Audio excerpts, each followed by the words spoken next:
தான் மிகப்பெரிய தப்பு. அப்போ அந்த தெருக்கும் தெருக்கும் நல்லா இருக்காங்க அப்படின்னு நீங்கள் யாராவது சொன்னீங்கன்னா, அந்த வீட்டில் டெஃபினட்டாக அங்கே இருக்கக்கூடிய ஒரு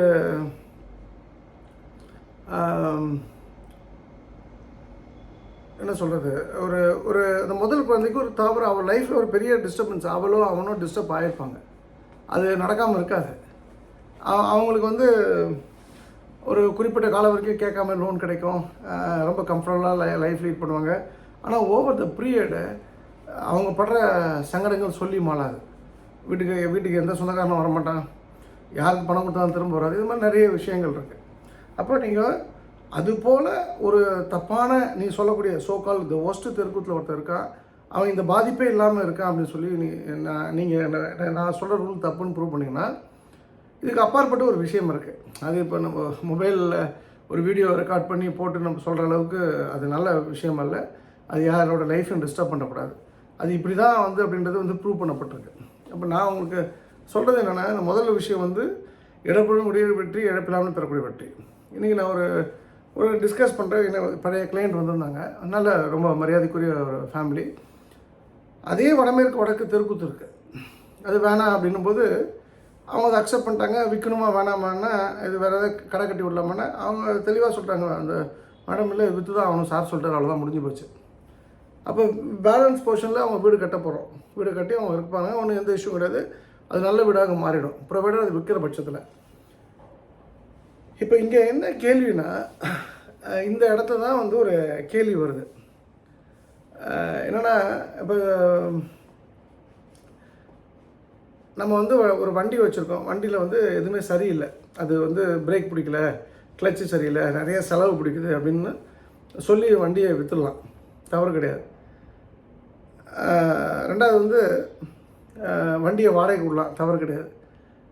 ஆனால் நீங்கள் பிரேக் இல்லாத ஒரு வண்டியை வாடகைக்கு விடுவீங்களா? பிரேக்கே இல்லாத ஒரு வண்டியை ஓட்டிகிட்ருப்பீங்களா? அது போல தான் இந்த இடத்த நீங்கள் புரிஞ்சிக்க வேண்டிய விஷயம். இப்போ நீங்கள் பிரேக்கே இல்லை அந்த வண்டியில் அப்படின்னு வச்சுங்களேன், அது எப்படி நீங்கள் வாடகை கொடுக்க மாட்டீங்களா? அது தப்போ. அதே போல் பிரேக்கே இல்லாத ஒரு தப்பான தெருக்கூத்து, தப்பான வீடு அப்படின்றது பிரேக்கே இல்லாத வண்டியாக நான் சொல்கிறேன். சொந்த வண்டி அதை விற்கிறீங்க அடுத்தவனுக்கு, அது தப்பு இல்லையா அப்படின்னு ஒரு கேள்வி முன்வைத்தார்கள். நான் இது சமீபத்தில் நடந்த விஷயம். அப்போ நான் சொன்னது தான், நான் எப்போவுமே இந்த எக்ஸாம்பிள் தான் சொல்லுவேன். சொன்னவர் ஒரு ஆண் கூட, அவங்க மனைவி இருந்தாங்க, அவங்க பொண்ணு குழந்தை இருந்தது, 3 பேர் வந்தாங்க. உங்களுக்கு நல்லா நீச்சல் தெரியும். இப்போ ஒய்ஃப் சார் எனக்கு நல்லா நீச்சல் தெரியும், உங்கள் பொண்ணுக்கு தெரியாது. நம்ம 4 பேர் படகுல போகிறோம். அந்த படகு கவுந்துடுது. நீங்கள் 2 பேரும் சேர்ந்து ஒரு ஆளை தான் காப்பாற்ற முடியும். அதுக்கு முன்னாடி தான் அந்த அம்மா, சார் நீங்கள் சாமி சார், எங்கள் கடவுள் சார், குலதெய்வம் சார், உங்களை மாதிரி ஒரு ஆள் பார்க்க முடியாது சார், அது நிறைய விஷயங்கள் பேசுனாங்க.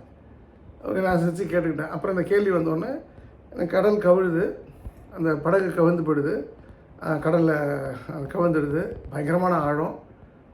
அப்போது நீங்களும் உங்கள் மனைவி சேர்ந்து ஒருத்தரை காப்பாற்றலாம். உங்கள் குழந்தைய காப்பாற்றிங்கன்னா என்ன காப்பாற்றிக்கலாம்? அந்த குழந்தை 20 வருஷம் கழிச்சு பிறந்த குழந்தை. ஆனால் சொன்னால் என் குழந்தை தான் சார் காப்பாற்றணும். நீ இப்போ தான் நம்ம சொன்ன சொக்கலிங்கம், நீங்கள் 100 ஆண்டு காலம் வாழணும், நீ நல்லா இருக்கணும், சிறப்பாக இருக்கணும், அம்மாவாக இருக்கணும், எல்லாம் சொல்லிவிட்டு என்ன எப்படி விட்டு என்ன சார், அது எப்படி சார், எனக்கு என் பிள்ளை தானே முக்கியம் சார் அப்படின்னும்போது, இதே லாஜிக் தான் இது போன்ற இடங்களில் நான் சொன்னது தான். இப்போது நீ உன் குடும்பம் நல்லா இருக்குன்னு நினச்சிக்கோ, அவ்வளோதான். அந்த இடம் உனக்கு நல்லா இல்லை, அடுத்தவங்களுக்கு அது நல்லா இருக்குமா நல்லா இல்லையான்றது அவனுடைய கர்ம பதிவை பொறுத்து. இப்போ ஒரு உதாரணத்துக்கு, அந்த தவறான தெருக்கூத்து இருக்குது, அவங்க கோழி கடை வச்சு வியாபாரம் பண்ணாங்கன்னா அந்த தெருக்கூத்து அது ஒரு அளவுக்கு அது எஃபெக்ட் எடுத்துக்கும். அந்த இடத்துல ஒரு கோயில் கட்டுறது நிறைய பேர் பழக்கமாக வச்சுருக்காங்க. அந்த இடத்துல இருக்கவங்க ஒரு குறிப்பிட்ட தொழில் பண்ணுறாங்க, அங்கே இருக்கக்கூடிய சிலரோட கேரக்டர் மிஸ் ஆகுது. இது போல் நிறைய விஷயங்கள் உள்ளே வந்துடும். ஒரு தவறு இருக்குது, அதில் கிட்னி ப்ராப்ளம் வரும், லிவர் ப்ராப்ளம், நியூரோ ப்ராப்ளம் வரும், ஸ்பைன் ப்ராப்ளம் வரும் அப்படின்னா, அப்போ அந்த ப்ராப்ளம் உள்ளவங்க டயாலிசிஸ் தொடர்ந்து நடக்கிறவங்க அந்த வீட்டுக்கு வருவாங்க. ஒரு பெரிய நியூரோ சர்ஜன் அந்த வீட்டில் இருப்பார், அந்த தப்பான இடத்துல. ஸோ யாரை எங்கே ஃபிக்ஸ் பண்ணுறது இந்த பிரபஞ்சம் தான் தொடர்ந்து பண்ணிகிட்ருக்கு. நாம் இது நதி மூலம் ரிஷி மூலம்லாம் ஆராயக்கூடாது. நமக்கு நல்லா இல்லை, அதோட தான் நம்ம விற்கிறோம், நாம் அடுத்த கட்டம் போகிறோம், நம்ம அதை நம்புகிறோம், அந்த சப்ஜெக்ட் நம்புகிறோன்னா நம்ம வேறு நல்ல இடத்த வாங்கிட்டு கட்டிட்டு போயிடலாம். வேற என்ன அவன் கஷ்டப்படுவானே அப்படின்ற ஒரு எண்ணம் உங்களோட நல்ல வளர்ப்பை காட்டுகின்றது. இருந்தாலும் உங்களுக்கு நான் வரவும் முக்கியமாக, நீங்கள் நல்லா இருக்குன்றது முக்கியமாக. வரவணும் நேரம் நல்லா இருந்ததுன்னா அந்த சில தவறான தெருக்கூத்துகள் அவங்களுக்கு பெரிய ஏற்றத்தை கொடுக்கும். எனி சினிமா பீப்புள் அந்த குறிப்பிட்ட வடமேற்கு நார்த் வெஸ்ட் ப்ராப்ளம் இல்லாமல் சினிமாவில் ஜெயிக்க முடியாது. ஸ்போர்ட்ஸ்மேன் நார்த் வெஸ்ட் ப்ராப்ளம் இல்லாமல் ஜெயிக்க முடியாது. அதே போல் சில தொழில் ஏழை இசை நாடகத்தில் நார்த் வெஸ்ட்டில் இஷ்யூ இல்லாமல் அவங்கள தூரம் பெரிய அளவுக்கு வர முடியாது. ஒரு நடிகரோ நடிகையோ யாரோ ஒருத்தர் கேரக்டர் மிஸ் ஆகுதுன்னா நார்த் வெஸ்ட்டில் ப்ராப்ளம் இருக்குது. அவ்வளோ பேரன்ஸ் மேட்ரு. அப்போ இந்த லாஜிக் நீங்கள் என்ன புரிஞ்சுக்கணுன்னா, நாம் விற்கிறோம் அதோடு முடிஞ்சு போச்சு. அவன் வந்து அந்த ப்ராப்ளத்துக்குள்ளே இருக்கான். அவன் ஒரு ஸ்போர்ட்ஸ்மேன் அப்படின்னா ஒரு நடிகர் நடிகை ஏதோ ஒரு விஷயம், ஒரு ஒரு ஒரு automobile transport courier aviation business இருக்காங்க, வக்கீலாக இருக்காங்க, அதெல்லாம் அவங்களுக்கு சூட் ஆகும்.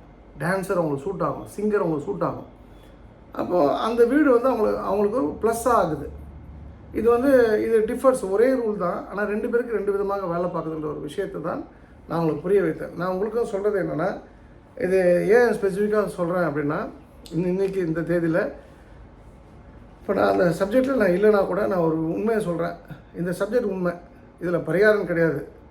இந்த சப்ஜெக்டை பேசுறவங்களுக்கு ஜோதிடம் தெரியாது, ஜோதிடத்துலேயும் பரிகாரம் கிடையாதுன்றது நீங்கள் புரிஞ்சுங்க. நீங்கள் இந்த வாஸ்துவில் தவறு இருக்குது அப்படின்னு சொன்னால், நம்ம வந்து பெரும்பான்மையான இடங்களில் அந்த தவறை விட்டு நம்ம எஸ்கேப் ஆகி போகிறதுலாம் அவ்வளோ சீக்கிரம் நடக்கிறதில்ல. எனக்கு தெரியும், டிசம்பர் 31, 2019 நான் ஒரு வீடை காலி பண்ணேன். இன்ட்யூஷன், நான் உயிரோடு இருக்க மாட்டேன்னு. ஆனால் லக்கிலி டிசம்பர் 27 எனக்கு வீடு கிடச்சிது. நான் இப்போ இருக்கிறது வாடகை வீடு. அந்த வீடுக்கு நான் போனது வந்து ஒரு பெரிய மிராக்கிள், 8th ஒண்டர் அப்படின்னு நான் சொல்லலாம். அப்போது அது அந்த டைமில் நடக்கும். நாங்கள் என்ன தான் உலகத்தில் நம்பர் 1 வாஸ்து, நம்பர் 1 ஜோசினா கூட அந்த விதியெல்லாம் ரீரைட்லாம் பண்ண முடியாது. அது என்ன எழுதப்பட்டிருக்கோ அதுதான் அங்கே நடக்கும்.